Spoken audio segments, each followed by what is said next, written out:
Good day and welcome back to Freight Minds. I'm your host, Tony Cash, and today got special guest Dr. Chris Ferris. Welcome, Chris. Thanks for having me. So tell me a little bit about yourself.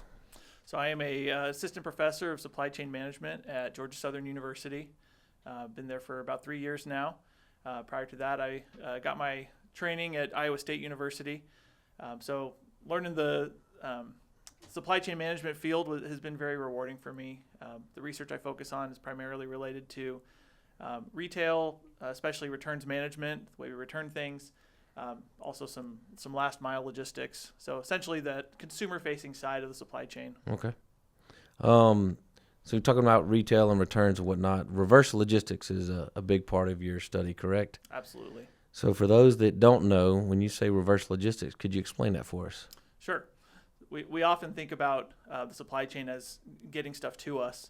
Reverse logistics, as the name would imply, is things going from the point of consumption. So we as the consumers, where we're consuming and using the products, moving that flow back upstream in the supply chain. Okay. So back to the point of origin. And that could really mean a lot of things. It could be, when you trade in your iPhone and, the phone you trade in, Apple wants to collect that for potential reuse of the materials or recycling. Maybe more common for most consumers is if we just return a product that we don't want anymore, or it could be defective, really for any reason, products that are flowing from the consumer back up to the retailer or to the manufacturer in that regard. Okay. What drew you to that study to make that your main focus? Honestly, the messiness of it. Okay. The way I describe it to people is like trying to explode one of those confetti cannons and then trying to pick up the confetti off the ground and you do something useful with it. Early in my PhD training, a really important decision for students, for PhD students, is to pick the topic you're going to study for your research, especially for your dissertation. And I was struggling with testing out a lot of different topics, and nothing was really sticking. As soon as my advisor got me involved on a returns management research paper, immediately I was hooked. Okay. And the number of questions and unsolved problems in this area really piqued my interest. Okay. With the rise of e-commerce, how has last mile logistics evolved in recent years, and how has that increased the complexity of returns? Quite a bit. So, especially around the pandemic when we were all stuck at home, the volume of stuff flowing, of last mile, things flowing to the customer, just went up and to the right. Just huge volumes went up, and kind of in lockstep, return volumes went up as well. So last mile is by far the most expensive step in the order fulfillment process in terms of getting a product to the customer. Okay. It's very inefficient because you're making these single package deliveries, and it really relies a lot on volume and density of those delivery routes. So if you flip that in reverse, the reverse logistics is really the first mile of the returns process. And so trying to collect one-off packages, I'd say the three-headed monster of reverse logistics is these packages have uncertainty in terms of the timing. So when these products are going to get returned, the quality or the condition they're going to be in, and timing, quality, and quantity. Okay. So it's hard for companies to predict these three things, and each one of these has to be essentially assessed and evaluated on a one-off basis. If you compare that to truckloads or pallets full of uniform brand new product flowing downstream, it's a much more difficult and complex problem, especially when you inject that uncertainty into the problem. Okay. Well, I know we were talking earlier, it's not just to the consumer, right? There's business to business we were talking about of reverse logistics. Explain a little bit about that and how that works. Sure. You have a company that makes lighting or bathroom fixtures, for example, and sells to Home Depot as their customer. A lot of these B2B contracts have allowances worked into the contracts where it says Home Depot can return up to, let's say, 2 or 3% of the order of the inventory, no questions asked. It's just a built-in return allowance. Okay. And so if a product doesn't sell through the way that Home Depot wanted, they can just send back pallets or trailers full of these products, which now may be obsolete. May not, the manufacturer doesn't have a plan for these. Right. And so now it's taking up warehouse space. It's sitting on their books, losing value over time. And so the headache for companies is how do we recover some value from this inventory that is either unsold in a new condition, or it could be for the consumer returns. We've got these huge, enormous bins full of, treasure boxes filled with uncertain condition or quantity, and we don't know what to do with these. Each one requires a specific next step, and so it's really a huge headache for these companies. And that's where stores like TJ Maxx come in. They're buying almost like last season stuff potentially. Yeah, so I would say that for a retailer receiving returns, right, they're gonna is what we call the disposition decision, where they can essentially say we could put this back on the shelf right now, brand new. It's in a condition we can just get full price for it, or it could be something like maybe we need to put it in the clearance section. For a lot of these, it could be we can't resell this in our store. We don't want to, or for whatever reason. And so there are companies like TJ Maxx, like you mentioned, maybe Ross, some of these stores. Their business model is to buy this used inventory for pennies on the dollar and resell it in a way that, there's definitely a market for it. Customers, shoppers enjoy these deals or these marked down products. They're willing to take, and a lot of the time they probably don't even know or realize that they're buying, let's call them second life goods or secondhand marked down goods. So that's honestly still one of the best case scenarios for the retailers. Other options are we sell these to liquidators or we sell them at auction. We just want to recover any kind of value, right? Because another cost to the companies is if we decide to keep these and do something with them, we've got to pay for the cost of refurbishment or the work that goes into getting these back on the shelves in some form. So a lot of the times they just say, we want to cut the loss and make this somebody else's problem. Right. Okay. Well, many 3PLs, especially brokerages like us here at Siphon, we don't own warehouses. So what role do we play when it comes to reverse logistics? So something I've learned as I've met with industry partners is that while I've personally, from my chair here, see the forward and reverse directions of the flow of these goods, brokerages or a lot of these companies like Siphon don't see that direction. It's just from one point to another. And so the reverse element doesn't really apply on a day-to-day basis in terms of your decision making. Where I think that they can come in, though, is the real struggle and challenge for the overall returns management process is ownership. A lot of these companies don't have ownership or visibility over the whole process. And so nobody really knows what to do. It's a very fragmented decision-making process. Okay. Like we mentioned already, you've got the retailers, you've got their vendors, you've got third parties. There's a huge market for third-party service providers to handle returns. There are companies like Happy Returns who say, we'll collect these items for you, we'll consolidate them and ship them back to your warehouse. Okay. A lot of companies willing to get in and kind of be the middleman here. That's good, but what that ends up causing is let's say 5 or 6 parties that have a partial view of this returns process. It's really hard to have a full end-to-end view, which then makes it hard to coordinate the steps here. A lot of things can slip through the cracks. What I think companies like Siphon can do would be seeing, let's say nationwide, for example, where these return volumes are accumulating and understanding where there's an opportunity to maybe consolidate loads or identify opportunities for some more efficient shipping. One of the problems where value gets lost for these returns is idle time somewhere along the road. Right. And so if we can somehow speed up or keep that flow of materials moving to the next destination, I think there's a huge opportunity there. Okay. We'll have to write that down and figure out how we can do that. Let's do it. Maybe a business idea. Bing, light bulb went off, right? There we go. What does it mean for a company to act like a control tower in reverse logistics without owning any assets? This kind of piggybacks off of what I was just talking about. I think that, honestly, assets are the least important part of this process. It really is about visibility and understanding the information that will help inform decision making. There's so much uncertainty in this process, and having somebody sitting up in the control tower, like an air traffic controller, saying, we see the whole view of the field here. Right.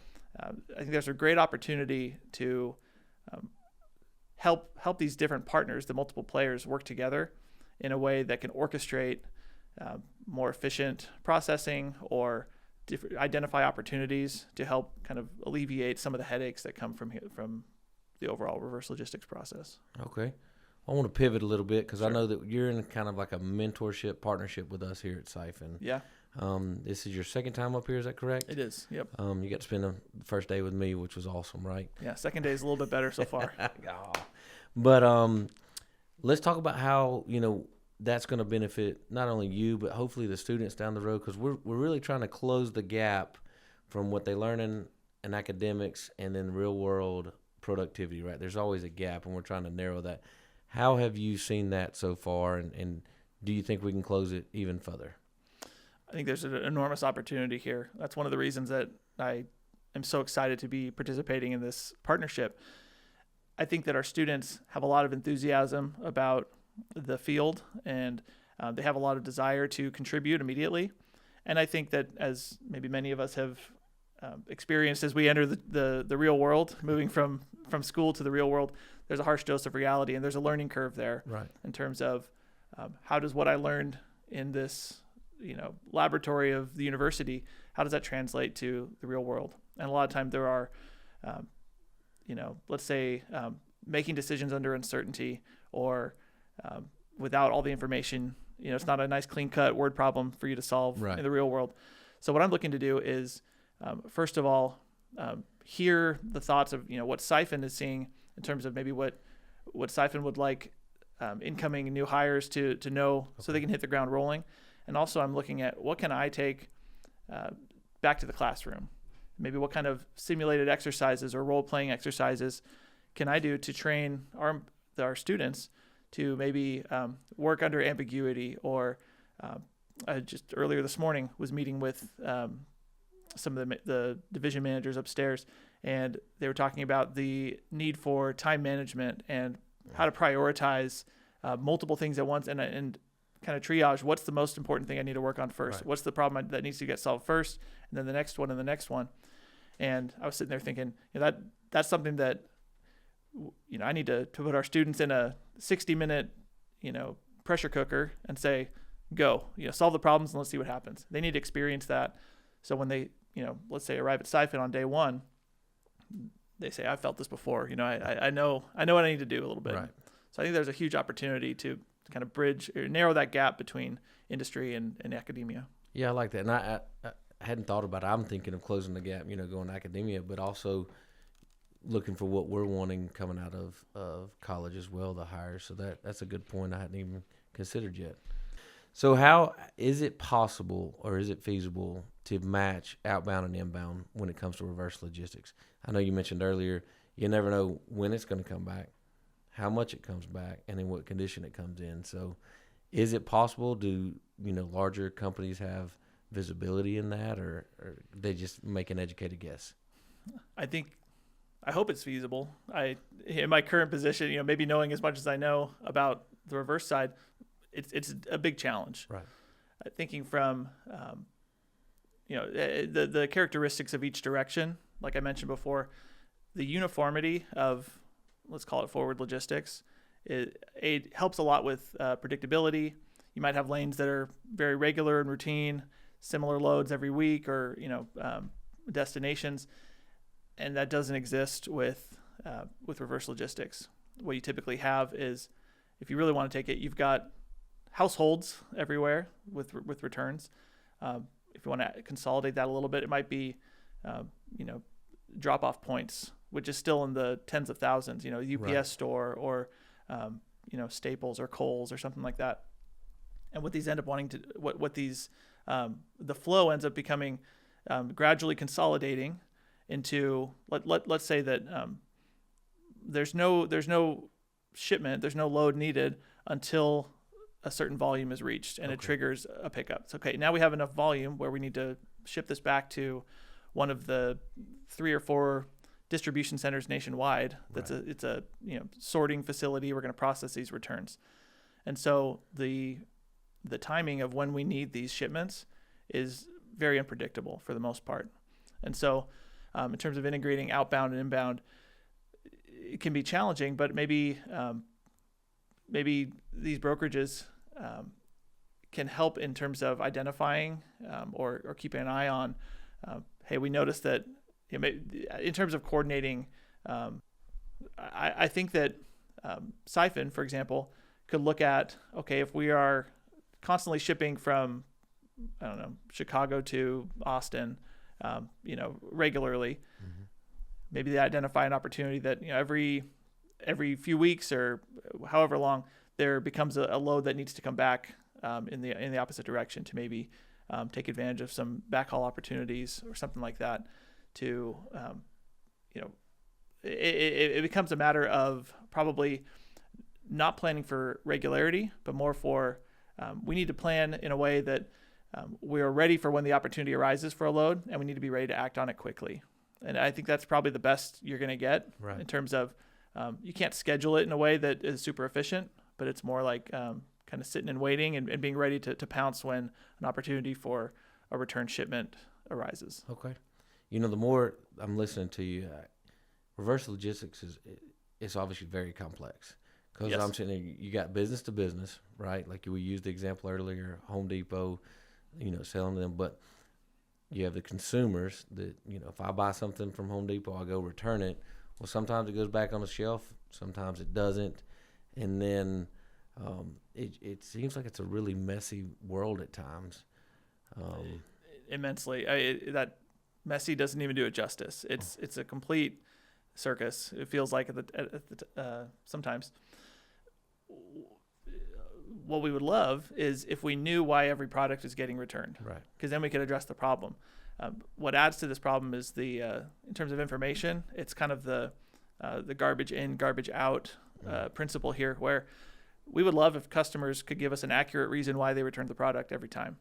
But if you're like me, a lot of the times as consumers, we just pick, if you're on Amazon, you're returning a product, tell me why you're returning this item.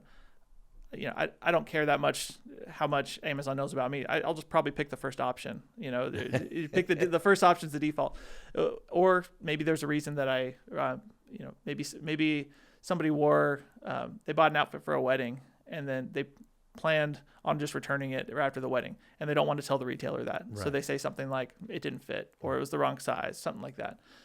What happens here is you get bad data, bad information to inform your decision making.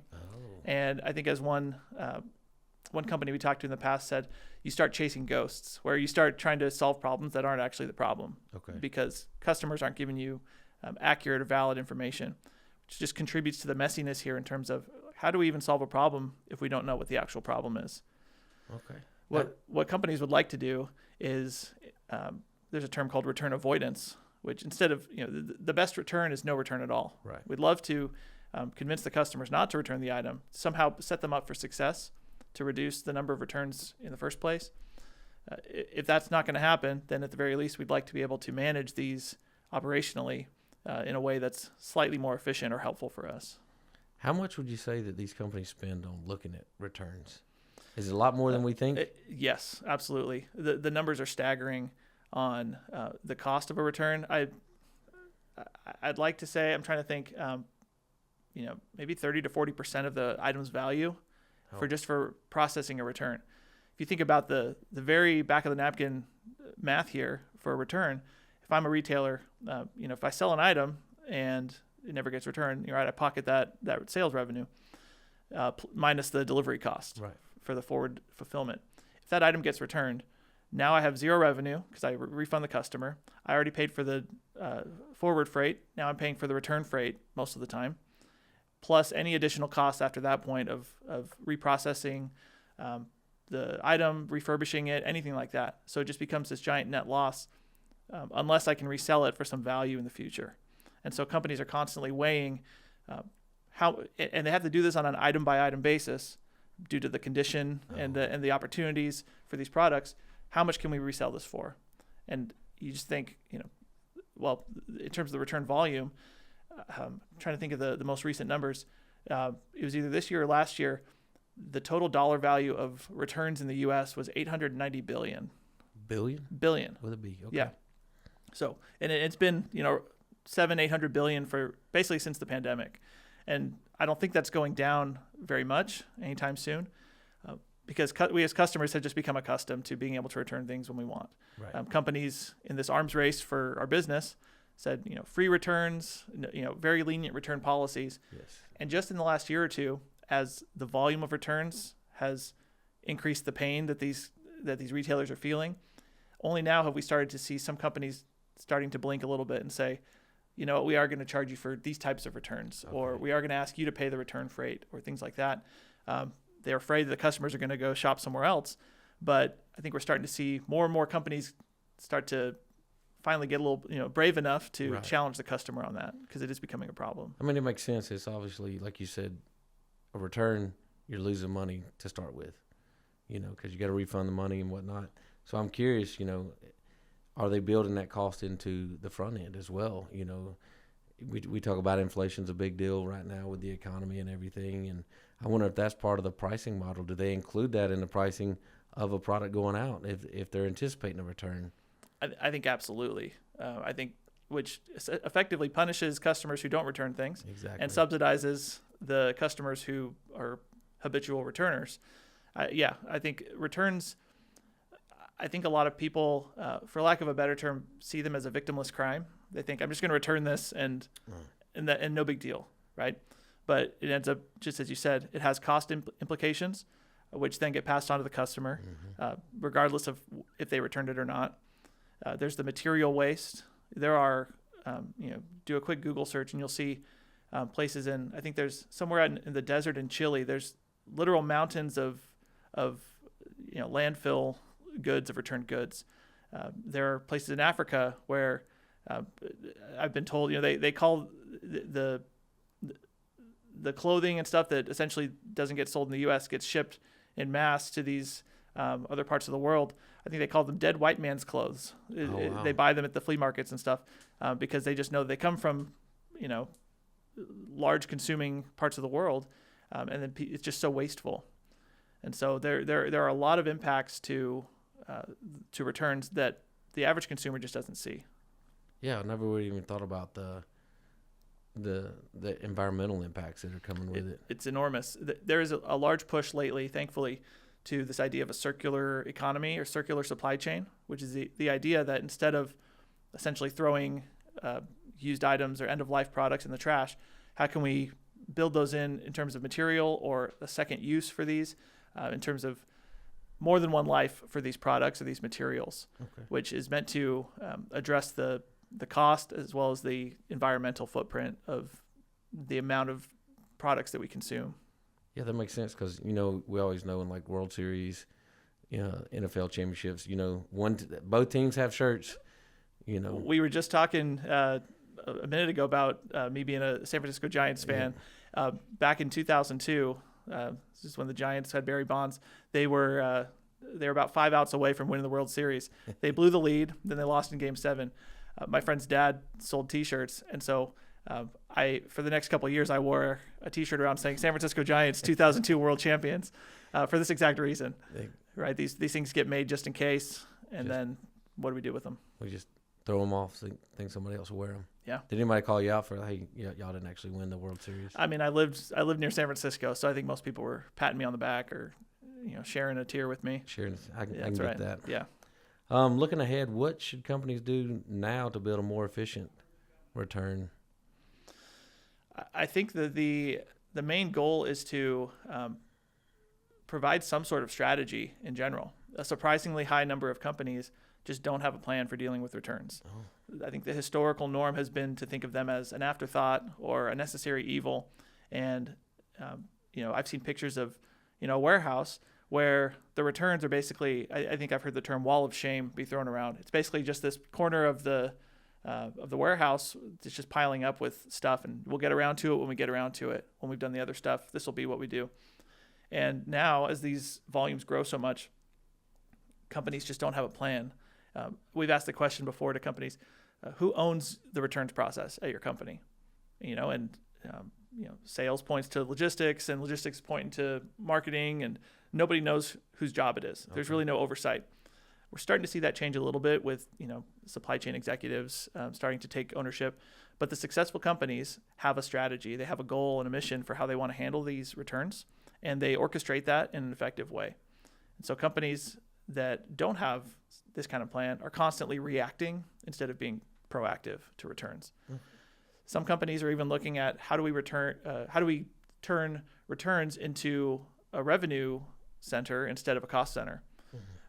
How can we branch out or look at a slightly different business model that might help us make use of these returns, since they are a fact of life now and not just an afterthought.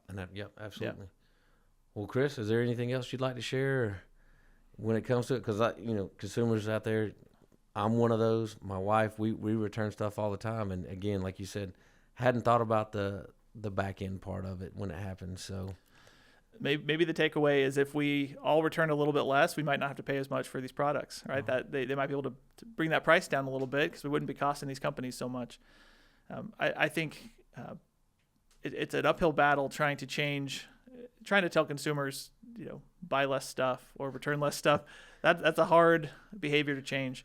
But I think the more we can just take a minute and think about, what can we do with this product?